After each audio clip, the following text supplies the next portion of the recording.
Dr. Zakir, no introduction to such a topic would be complete without you defining the terms. So could you firstly define the term Ramadan? Alhumdulillah, Salaatu, Salaam, Rasoolillah, Aalihi, Ashaabihi. The word Ramadan is derived from the Arabic word Ramidah or Ar-Ramdh, which means intense scorching heat and dryness. It's also derived from the Arabic word Ramda, which means sun-baked sand.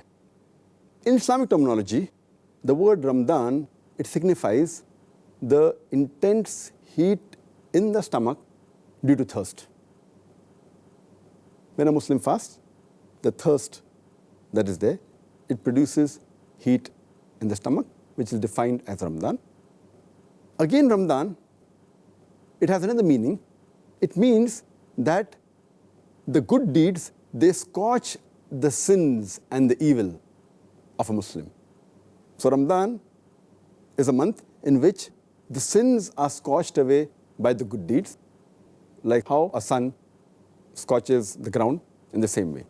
And heat, normally, it helps in forming, molding, or reshaping virtually every matter.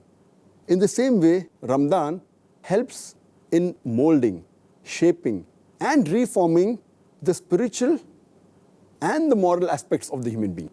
That is the reason we term this word as Ramadan.